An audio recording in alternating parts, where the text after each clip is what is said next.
Oiê, vamos falar da Unesp? Sejam muito bem-vindos a mais um vídeo, a mais uma explicação. E no vídeo de hoje, pra gente poder entender um pouquinho mais do que a Unesp quer da gente quando a gente fala da parte da redação, eu vou aqui falar sobre algumas sugestões de tema de redação. Tudo bem que muitas pessoas querem saber de apostas de tema de redação, isso talvez seriam minhas apostas, mas eu quero que vocês entendam que não é exatamente uma aposta. Assim como eu fiz também no vídeo do ano passado, quando eu falei também das minhas outras sugestões de tema de redação, eu quero que fique muito claro que quando a gente fala de aposta de tema, eu acho uma coisa meio paia, porque é o seguinte, quando a gente fala de redação, eu acho que é uma coisa muito responsável da gente falar também para o aluno como que caem os temas de redação para os alunos. Então, assim como eu falei do ano passado, existe um jeito de cair tema de redação da Unesp. Então, eu mantive da mesma forma dos 4 eixos que eu tinha falado do outro vídeo também, mas também adicionando uma redação a mais. Então, nesse vídeo eu vou falar sobre 16 temas de forma geral, mas também que tenha mais ou menos esse mesmo conceito que a gente tenha de a gente pensar como que caem mais ou menos os temas de redação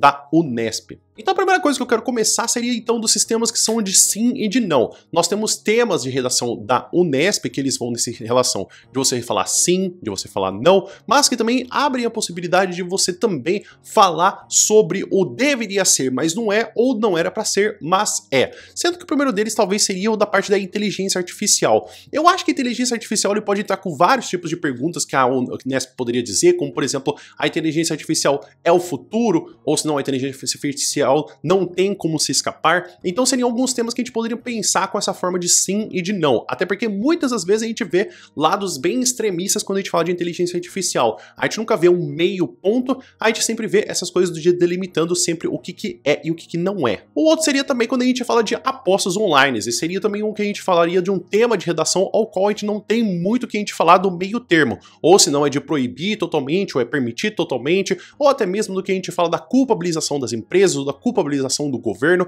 Então são vários temas que a gente poderia pensar de sim ou de não. Um outro tipo de tema também que poderia cair nesses tipos de que a gente falaria de sim e de não, seria a raiva como sentimento de comunicação. É cada vez mais difícil a gente ter esse estímulo do que a gente tem de comunicação, de falar, ou se não da gente falar até mesmo dessas informações do que a gente tem de ser muito calmo, mas é perceber como a gente percebe que esse sentimento é o que mais se aflora quando a gente fala de comunicação.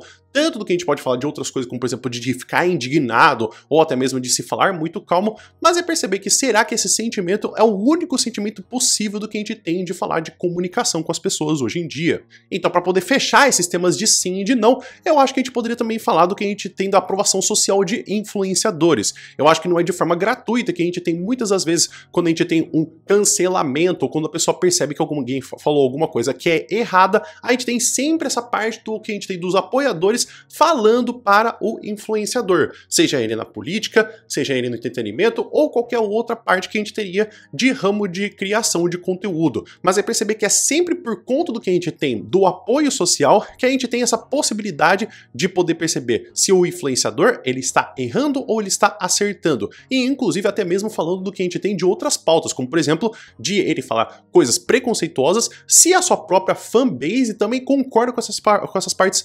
preconceituosas. Então essa da aprovação social dos influenciadores, que é, será que o que a gente tem dos seguidores dita o que os influenciadores vão falar? Agora a gente também teria uma outra possibilidade, um eixo temático, como eu falei no ano passado, que seria o do tema de ditados populares. É bem comum que a gente vai ter alguns ditados ou algumas expressões que a gente tem que a Unesp utiliza para poder a gente fazer então alguns temas de redação. Eu acho que um ditado popular que a gente poderia até falar mesmo seria o da pressa é inimiga da perfeição. Então é muito frequentemente que a gente tem tudo de forma muito mais rápida, tudo de forma mais instantânea, a gente não espera pelas coisas e a gente sempre tem essa coisa do imediatismo. Só que a gente pode perceber então que será que a gente tem que fazer as coisas mais devagar para que elas sejam perfeitas ou será que realmente a gente não tem como escapar de a gente cada vez mais ser depressa e cada vez mais imperfeitos?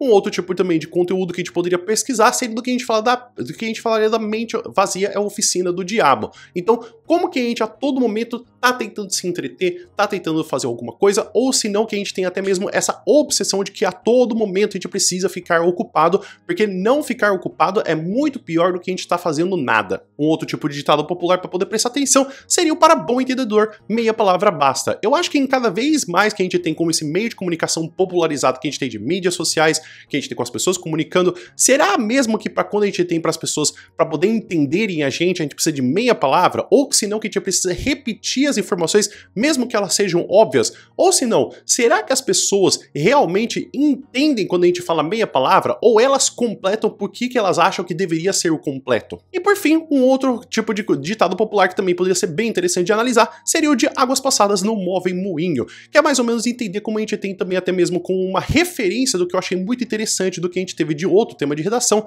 que seria que a gente vai ter da redação da URGS, que é o Brasil é um país que não tem memória. Então é perceber que quando a gente fala de relações sociais, a gente fala de pessoas, será que a gente tem mesmo que essas águas passadas não movem moinhos? Será que a gente tem que esquecer o passado de forma completa ou tem coisas que a gente não pode deixar de esquecer? De um outro eixo temático, então, para poder trabalhar, que eu gosto bastante de trabalhar, que é quando a gente fala dos temas de ou. É bem parecido com o tema de sim e de não, apesar de que a única diferença que a gente vai ter é escolher um lado. Sendo que a gente vai ter, então, o primeiro deles que a gente poderia falar a inclusão na educação.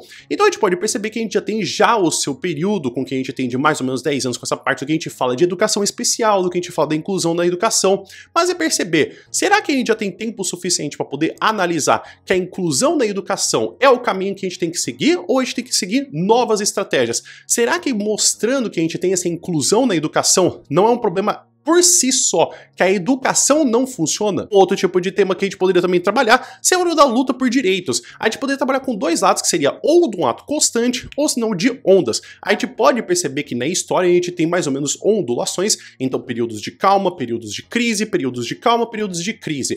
Ou se não, que a gente vai perceber, será que essa luta por direitos é cada vez mais um ato que a gente tem que fazer todo dia? Ou será que a gente está fazendo essas ondas intermitentes de momentos de luta e momentos de glória? Um outro tipo de tema que a gente poderia também trabalhar, que eu acho bem interessante, seria o do que a gente tem da natalidade. Eu acho que a gente poderia trazer tanto como um reflexo de ou uma situação social ou uma situação individual. Eu acho que é muito interessante a gente analisar nesse conceito que a gente fala de crianças não nascerem, de cada vez mais pessoas não terem filhos, no sentido que a gente vê, talvez não porque a gente tem a culpabilização do que a gente fala das pessoas não quererem ter filhos, mas de uma posição que a gente tem situação política, ou seja, no sentido de que, será que se a pessoa engravidar, ela vai ter direito de, por exemplo, ter um aborto? Ou se ela não tiver o direito de ter um aborto, será que ela vai ter um auxílio do governo? E se ela não tiver um auxílio do governo, será que as cidades estão desenvolvidas para que se tenha uma criança? Será que tem acesso a creche? Será que tem acesso a lazer? Será que tem acesso à segurança? Ou seja, essa informação do que a gente tem de ter criança é simplesmente e puramente pelo ato das pessoas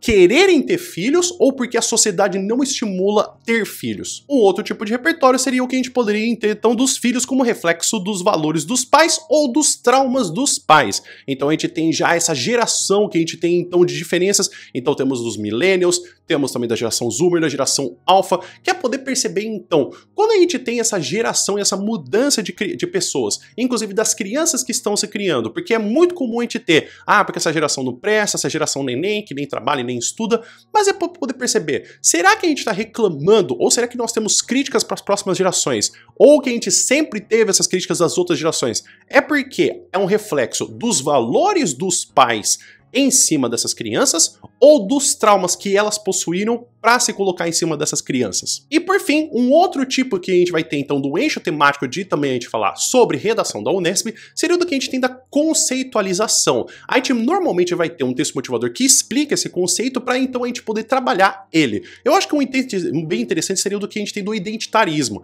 Eu acho que é uma pauta que a gente tem muito interessante de se conversar, porque cada vez mais a gente discute do que a gente tem de papel social, de representação, mas eu acho que muitas das vezes a gente precisa conversar também do que fazer com essa representação. Como, por exemplo, é importante a gente ter protagonistas negros em histórias, mas o que a gente faz além disso? O que a gente faz além de ter a parte da identidade? Assim como, por exemplo, a gente também tem mulheres, como a gente também tem população trans, como a gente tem pessoas da comunidade LGBT. Então, é perceber que cada vez mais a gente precisa questionar, será que a gente tem a necessidade de sempre ter só a representação? Ou a gente também precisa discutir por que a gente tem essa dificuldade de representação? Por que a gente tem essa dificuldade histórica de conversar sobre esses assuntos? Um ponto bem interessante seria o do que a gente teria, talvez, então, essa determinação da palavra do ano da Cambridge, que seria o do brain rot. Eu acho que é interessante a gente perceber que talvez não seja exatamente o que a gente vai ter no que cai da Unesp, porque a gente pode estar analisando, né? Eu tô gravando esse vídeo no dia 4 de dezembro, então pensar que no dia 8 de dezembro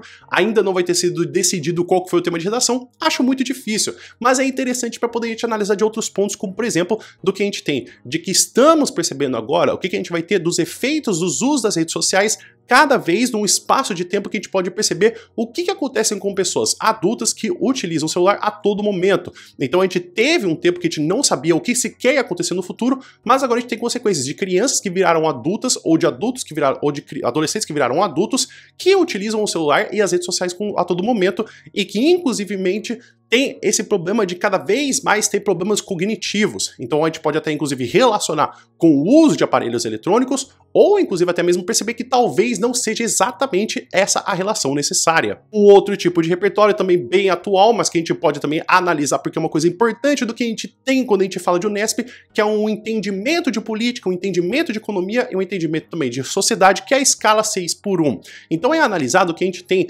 dessa possibilidade do trabalho, ao qual a gente vai ter então essa necessidade de perceber, será que essa escala do 6x1 é porque a gente tem cada vez mais a necessidade de a gente fazer com que as pessoas tenham que trabalhar cada vez mais para que as empresas ganhem mais dinheiro? Ou será que a gente não tem escapatória porque isso é tentar mudar uma coisa muito maior do que simplesmente direitos trabalhistas? Ou será mesmo que as pessoas não entendem a importância dessa conversa? E por fim, eu acho que apesar de não ser um tema tão recorrente, que eu acho que entraria um pouco mais do que a gente fala da Unicamp, mas eu acho que a Unesp talvez não deixaria de falar isso, que seria da cultura marginal e da importância dela. Eu acho que cada vez mais nós temos a importância do que a gente tem da música marginal, do que a gente fala no sentido de funk, no sentido que a gente fala também até mesmo do que a gente tem da literatura marginal, no sentido de que a literatura marginal é falando da perspectiva da favela. Então cada vez mais o que a gente tem da perspectivas de como a gente tem essas produções culturais, essas produções artísticas, no sentido com os olhos e o foco de pessoas que não estão nos centros urbanos ou na elite urbana, mas que estão nessas margens estabelecidas do que a gente vai ter da sociedade. Então esse foco na importância de como que a gente tem essa lente e a perspectiva marginal. Então é isso, pessoal. Espero que vocês tenham entendido, espero que vocês tenham gostado. Fica aqui então o que eu sugeriria então de alguns temas de redação. Logicamente que aqui eu tô falando pra você, eu não aposto em nenhum desses tipos de tema. Eu também já fiz outros vídeos para outros vestibulares falando de sugestões de temas, eu não acertei nenhum. Teve um que, se eu não me engano, que daria até mesmo que poder fazer uma extensão, porque eu falei um tema um pouquinho parecido, mas eu não sou bom de apostar em tema. Eu prefiro que vocês entendam como que a Unesp gosta de trabalhar com os temas, e a partir daí, da leitura dos seus motivadores, você consegue fazer uma boa redação. Então, eu não acho que você tem que ouvir o que eu tô falando de tipo, ah, é esse o tema que vai cair. Eu não acho, eu acho que é melhor você se preparar como que a Unesp quer que você escreva a redação. Inclusive, qual que você acha que vai ser o tema de redação da Unesp desse ano? Quer ver aqui nos comentários, por gentileza? Vale lembrar que se você quiser ver também estudar comigo no meu curso de redação da Unesp, para você entender tanto os antigos temas, quanto também o que a gente tem exemplos de parágrafos, de introdução, desenvolvimento, conclusão, redação, nota máxima, tem esse código QR aqui na tela, ou o link aqui embaixo do vídeo para você poder vir estudar comigo. Utilizando o cupom, você paga R$40 pelo curso completo, e se você não gostou do curso, dentro de 30 dias, você pode pedir o reembolso completo. E eu tô falando aqui nesse vídeo, né, que eu tive no ano passado, que eu falei também de outras sugestões de temas, que também eu falei de outros temas completamente diferentes do que eu estou falando desse vídeo, então vale dar uma olhadinha também no que eu apostei de tema do ano passado. Então você pode saber de mais outros temas interessantes para você poder estudar, ou se não, você quer ver o que realmente caiu na Unesp, que tem aqui uma playlist com eu falando sobre os antigos temas da Unesp. Já falei do tema de 2023, 2022, 2021, para você poder ficar bem tranquilinho, para você poder ver como que são os textos motivadores, como que dá para trabalhar e quais são as ideias possíveis. O vídeo vai ficando por aqui. Muito obrigado por todo mundo que ficou até aqui, espero que você tenha um bom dia e a gente se vê no próximo vídeo. Até mais!